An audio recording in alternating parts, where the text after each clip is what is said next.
Welcome back to the Daily Drum on WHUR and Sirius XM, Channel 141. This is the Insight segment. I'm Harold Fisher. Tonight, we're at the Reporters Roundtable with some of the top stories of the week. And as always, we have a lot to talk about. There's been more graphic testimony today in the Sean Diddy Combs sex trafficking trial. New numbers about Black women facing the unemployment line, and the numbers are alarming. Google settles a multi-million-dollar racial discrimination suit.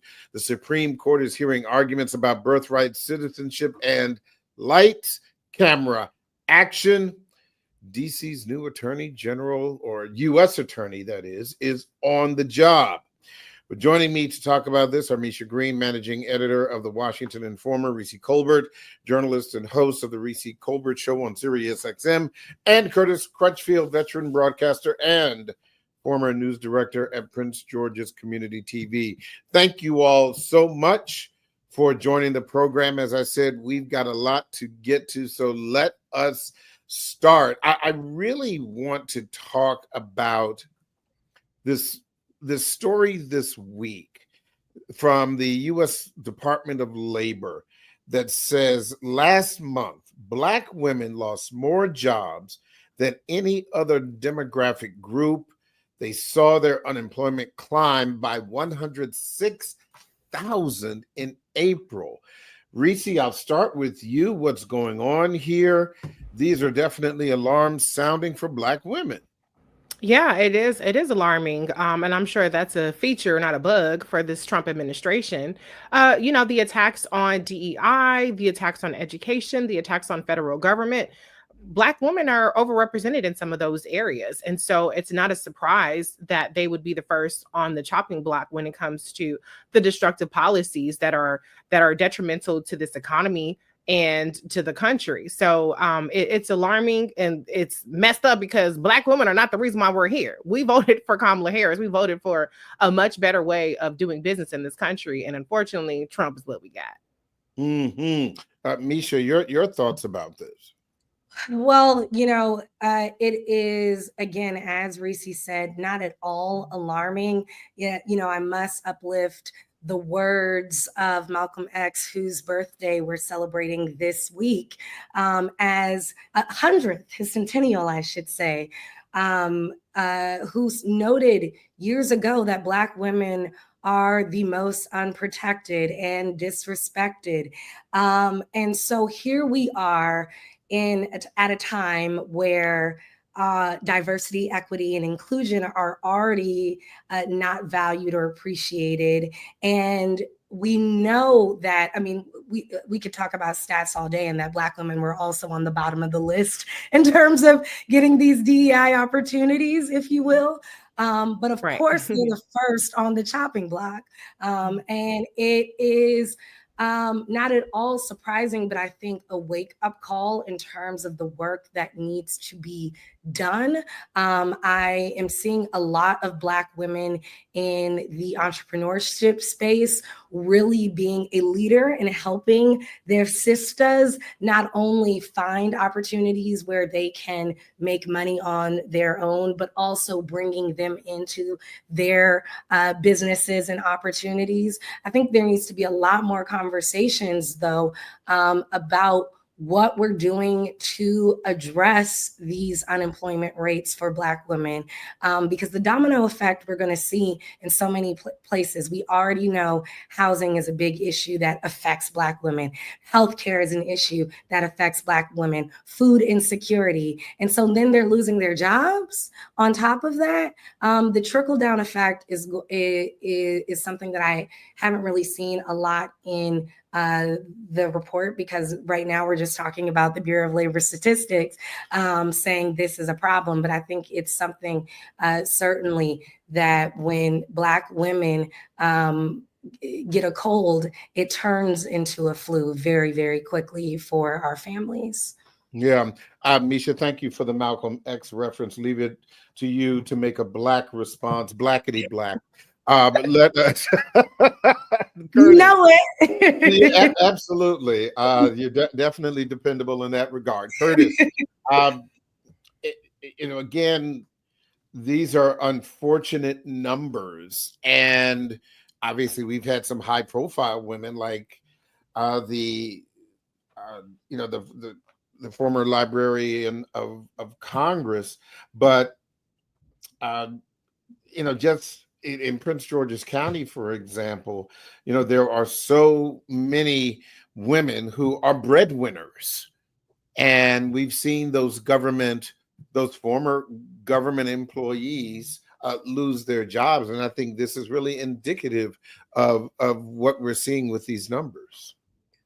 The numbers go beyond April, the previous months. From what I've read recently, the number of Black women finding themselves without jobs has been going up the last few months. And my question, you talked about Black women being primary breadwinners, perhaps mostly in Prince George's County. How's this impacting the family? Are some of these, or most of these women, single parents? How does it trickle down to their families? How does it trickle down to their kids?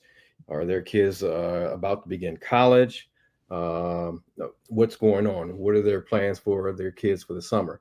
So in terms of moving, expanding, opportunities, perhaps as it was suggested, a lot of women or Black people in general need to look in terms of building their own businesses, building their own brands.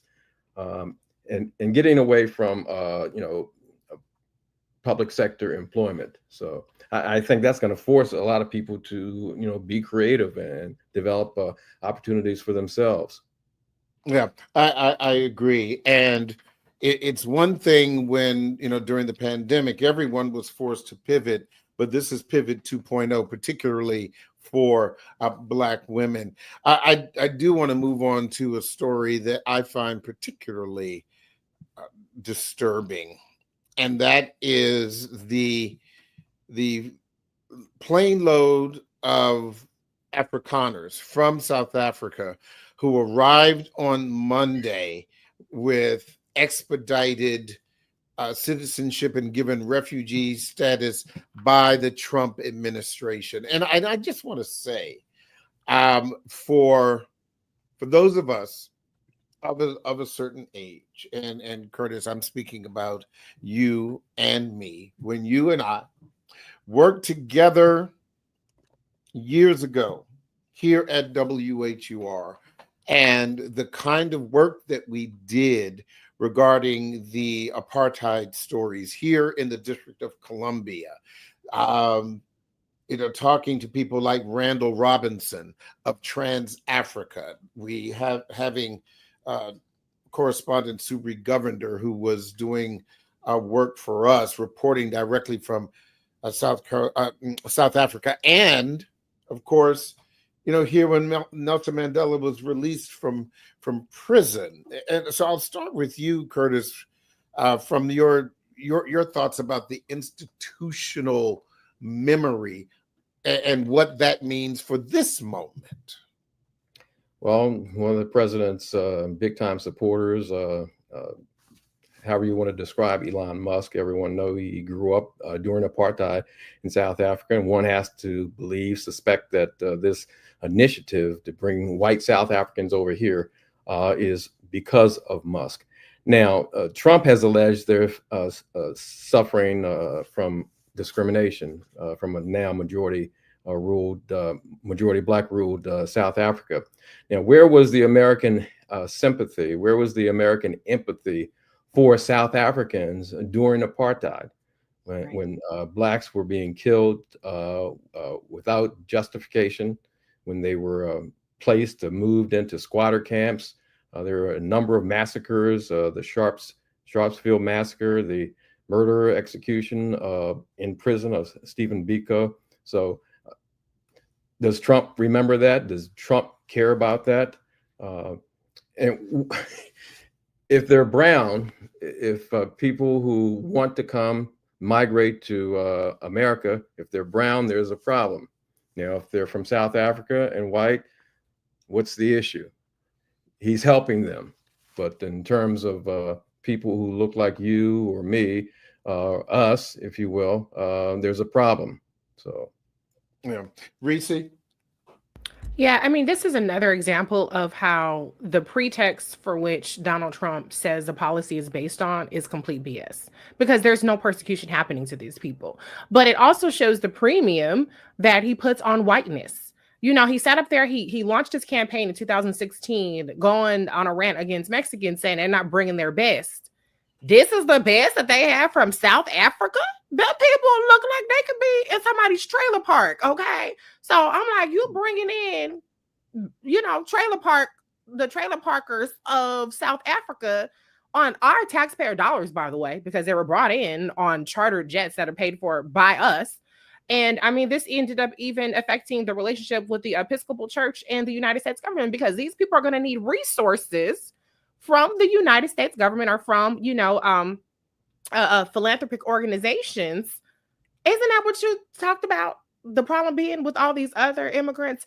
I mean, it'd be different if he was bringing in physicists and medical doctors or some things that we could actually use over here. But he bringing in the trailer park of doggone South Africa, talking about they're being persecuted. This is really ridiculous. It's insulting beyond even just the history that these people are a part of. That's appalling.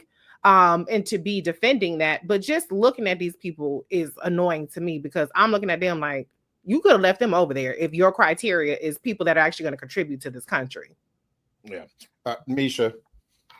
Well, you know, I have a lot of interesting personal connections to this. One, I studied abroad in South Africa and stayed in a colored township, and the other half of the group that I studied with stayed in a Black township.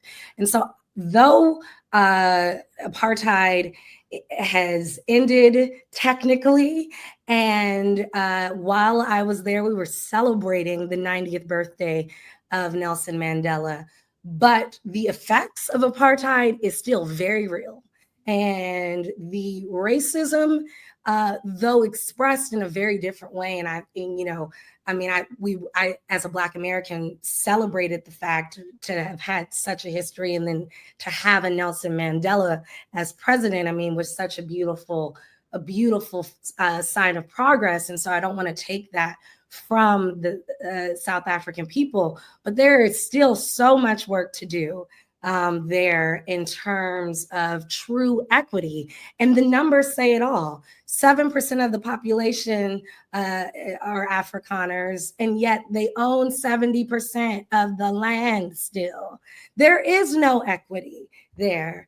And so from that sense, the discrimination claims are just that. I see the South African president has plans to come to the U.S. next week to meet with Donald Trump about it. But we've seen time and time again that he does not respect the South African president. And so, you know, I'm just interested to see what comes of this conversation. I also have to note that I am a proud Episcopalian. My mama is the first woman bishop of the Episcopal Diocese of Chicago, though she's a native Washingtonian, which I think is important to our WHUR listeners. But you know, I really think that the Episcopal Church taking that stance was really, really important. We've seen how Bishop Marianne Buddy, the Episcopal Bishop of DC, also took a stance about immigrants in marginalized communities at the national service for the inauguration of President Donald Trump, and he was done too about that. So it's interesting to see this connection continue. And I really think it's important that other major institutions let's not get it twisted, because the Episcopal Church has a lot of racism, institutionalized racism up in there. But these that they've had to face and confront in a very real way. But I think it's really important that these other major institutions take such a stance. The discrimination claims that Trump has is a major case of disinformation and misinformation. And we have to not let this be okay with our tax dollars supporting this mess. Yeah. We need to take a quick break, but don't forget, You can hear this in every edition of the Daily Drum Insight segment via podcast on WHUR.com. The Original Quiet Storm with Raheem Devon is next on WHUR. This conversation continues on Sirius XM channel 141 and 96.3 HD2 in just a few seconds. Welcome back to the Daily Drum on Sirius XM channel 141. I'm Harold Fisher. We continue our conversation at the Reporters Roundtable.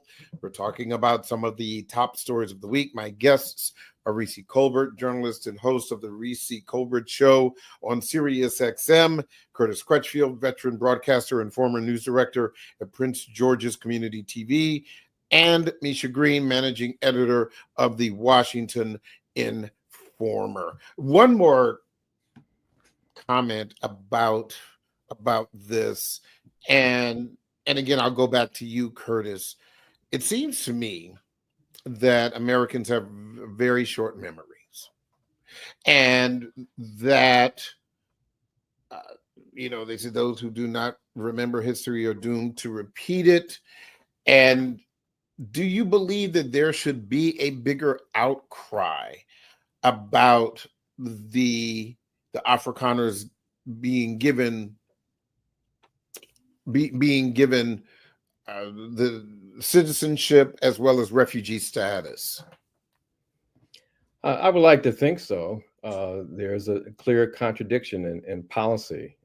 As I mentioned earlier, if migrants, refugees, however you want to describe them, if they're coming from the southern border, there's a big problem. A lot of people don't want them.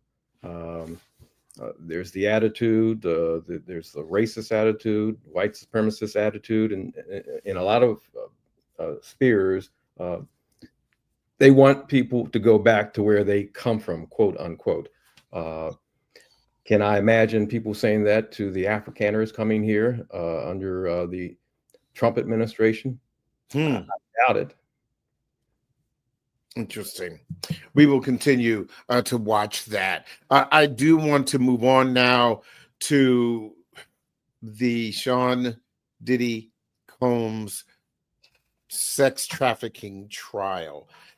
Those of us who have been in this business for a long time probably never thought that we would be in a position to clutch our virtual pearls at the horror show of evidence that we are seeing.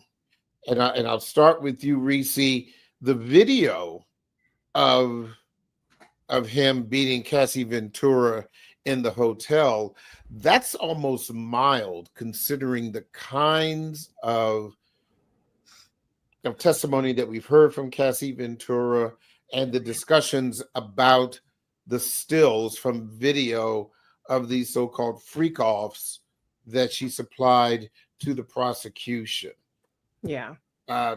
Walk me through this. Well, we've heard testimony from multiple witnesses, with Cassie Ventura being the star witness.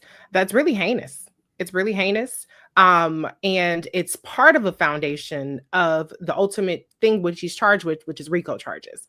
He's not charged with domestic violence. He's not charged with sexual assault or anything of that nature. He's charged with basically running a criminal enterprise that has supported the sex trafficking, allegedly. This is all alleged, that happened over the course of multiple years and with many people involved. And so it's important that people understand that part, the enterprise part, necessarily hasn't been introduced as much yet, but that doesn't mean that it's not coming. That doesn't mean that, oh, this is just a case about two freaky people or whatever the situation may be. It really is just getting to the foundation of it. But I really want people to understand that, consent is more than, people can they have to understand the nuance around consent. They have to understand the nuance around a relationship that is toxic, that is abusive, and how somebody may say something and not really mean it because they're trying to, survive. They're not trying to anger their partner, or they're trying to, they're endangered. And so there's a lot of things in this case that are really going to challenge people's understanding of what consent is. It's going to challenge people's understanding of what it's domestic violence and sexual assault, and it's going to challenge people's notions of what it means to stay in these situations. And so that is really the most disheartening part of the discourse around it, of what, well, she got what she wanted, she was famous, and she was this, that, and the other, when it's really goes to a much deeper level behind it. So I'm not going to predict what's going to happen, because you can't predict off of, just a couple of witnesses. But it's very clear that this behavior was really heinous, and that Cassie, who has already been paid a civil suit, was clearly a victim, at least in the domestic part of it, the sexual part of it. She was a victim. But how that translates to a RICO conviction or a sex trafficking conviction, I think that remains to be seen by whatever the prosecutors are going to put forth. Yeah, Misha, I think Reese makes such an important case, because that is one of the arguments of the defense, that Cassie Ventura was a consenting adult, not consenting, obviously, to the domestic violence, but a consenting adult to the other, the sexual, activity. And you have the prosecution, on the other hand, saying, just like Reese is saying, that no, she was a victim, and that she was essentially trapped in a toxic, violent relationship. She did love him, but I think the prosecution is going to have to be, charged with convincing the jury that she couldn't get away, that she couldn't leave, that and that, despite all the glitz and glamour that we see in public, that she really was a victim. And that's a very complex thing to do. It's very complex. It's very nuanced, but I think it's a really important conversation about the real challenges with relationships that start with serious power dynamics that are not fair from the very beginning, and that were problematic from the very beginning. Even if you heard in the beginning of her testimony where she was dating someone else and had to somehow get permission to deal with Diddy, who was not at all respectful of what she had. And one could argue, well, then what, she wasn't respectful that way? No.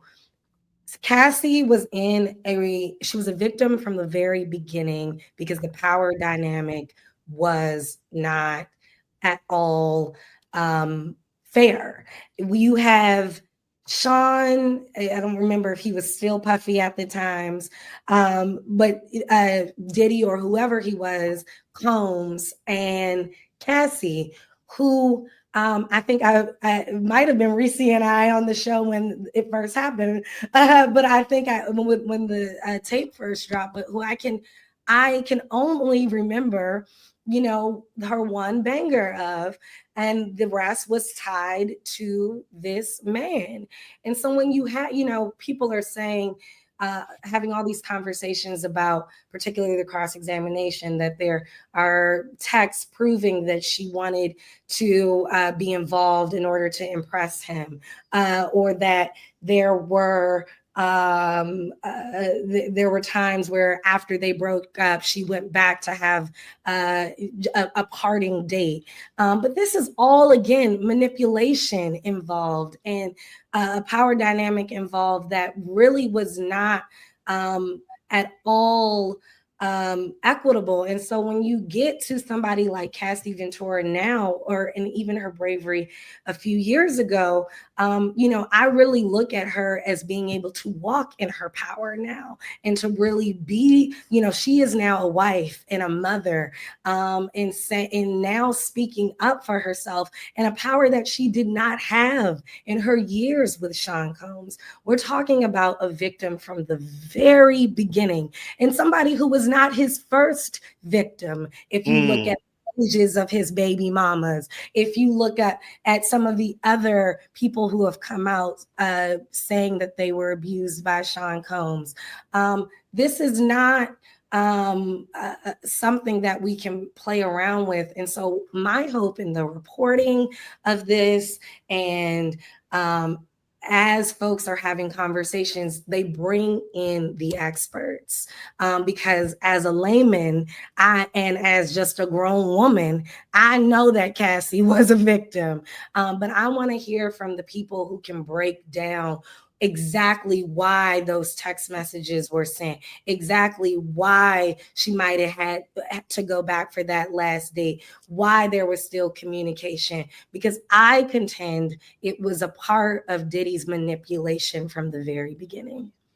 Curtis, your thoughts about this? I'll say this from the perspective of a girl dad. I have a young adult daughter, and something I've shared with her a lot over the years. She's in her mid-20s. I've told her that women are among the most vulnerable members of society. I've said that to her when she was a young girl, a teenager, now a young adult. And you have to be, young women, teenage girls, young ladies, have to be careful who you associate with, where you go, when you go, who you go with. So that's not making any comments about the case itself, which is just a hot mess. Just from the perspective of a father, young women, young Black women, again, you have to be careful where you're going, who you're with, are they trustworthy, that sort of thing. And always make sure your friends, parents know where you're going and who you're with. So, Reese, Curtis makes an interesting point, because even though these were two different, people, and when I say two different people, I'm talking about Diddy, but I also think about R. Kelly.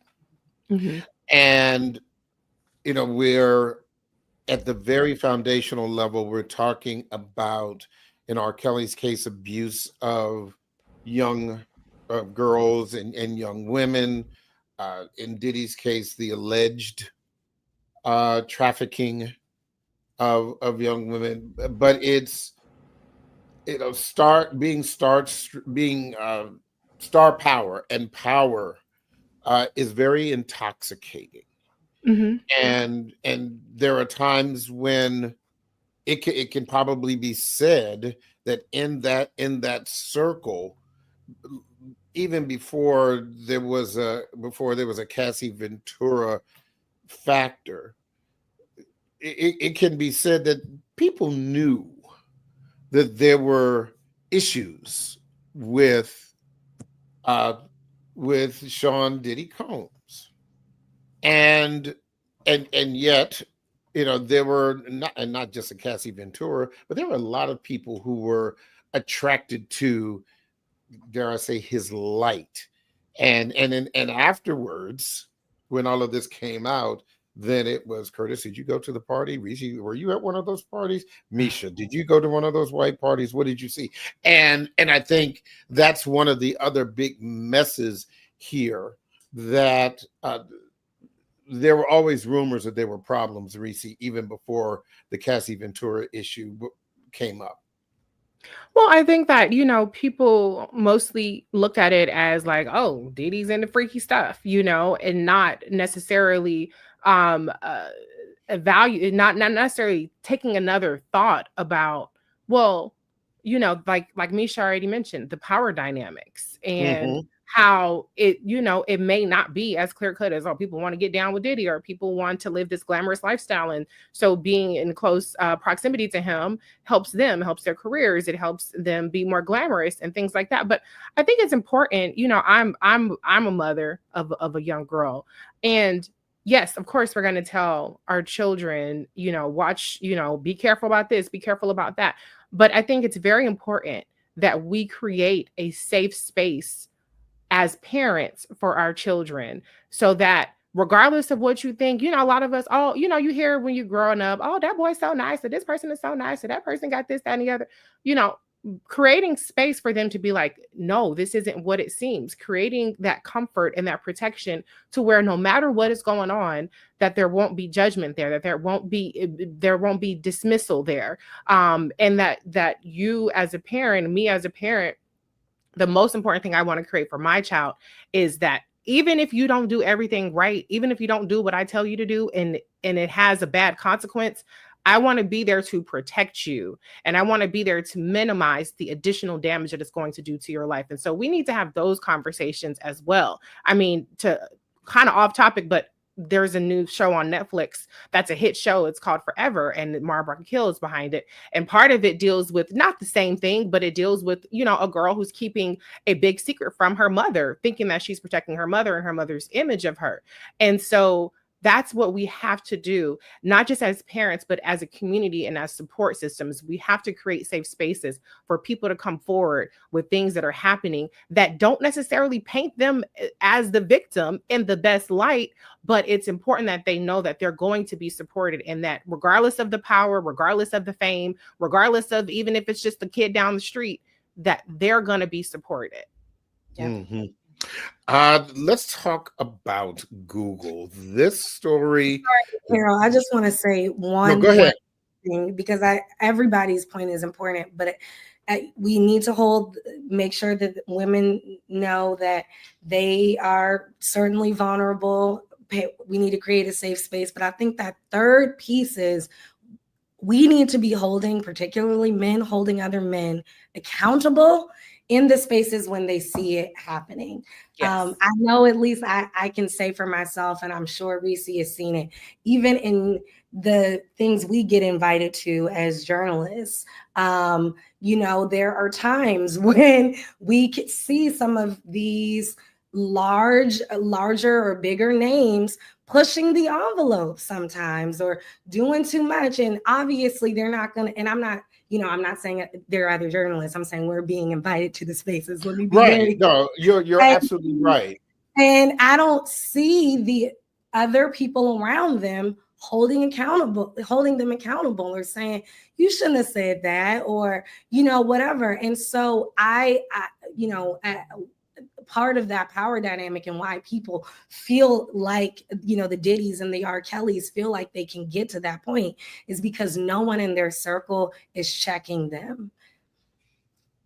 I think that is an excellent point. And I will say, a friend of mine said something to me about that in the context of just socializing. And she was saying that she liked to associate with men who were able to appropriately correct other men when necessary.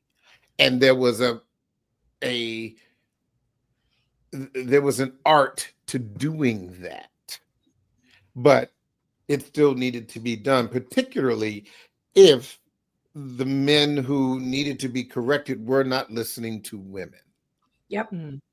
So yes, I think that is an excellent point. Thank you so much. Can I just add that that's where the RICO charge comes in, because he was enabled and he was supported by people who helped, allegedly, who helped keep this going. And so if people had stood up to him, they would have been actually protecting him, because, like I said, he's not charged with domestic violence. He's not charged with sexual assault. Right. He's charged with RICO charges because of the amount of people that were part, allegedly, of keeping this behavior going for so long. So that's a really important part. Sometimes you're protecting the person more than you think you are.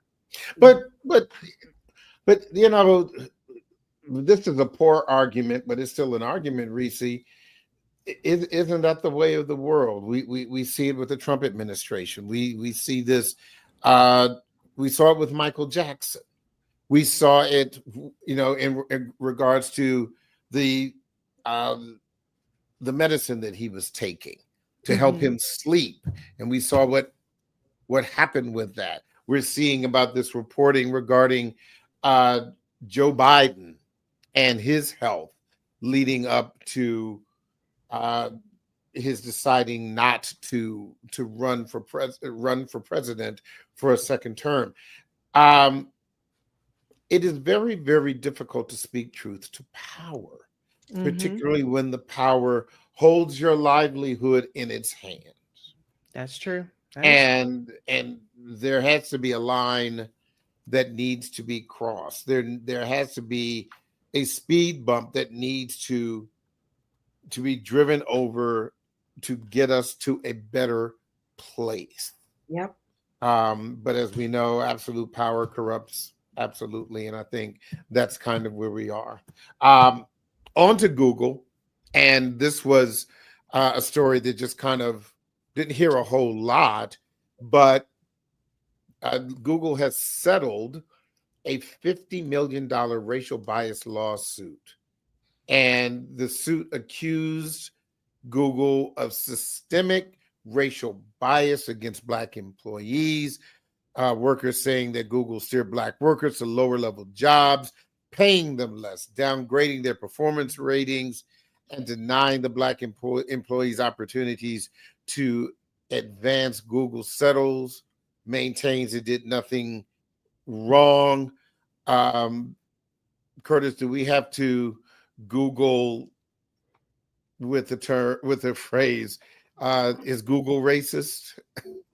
Do we have to bring in Google's AI? What? I'm not sure where to go with that.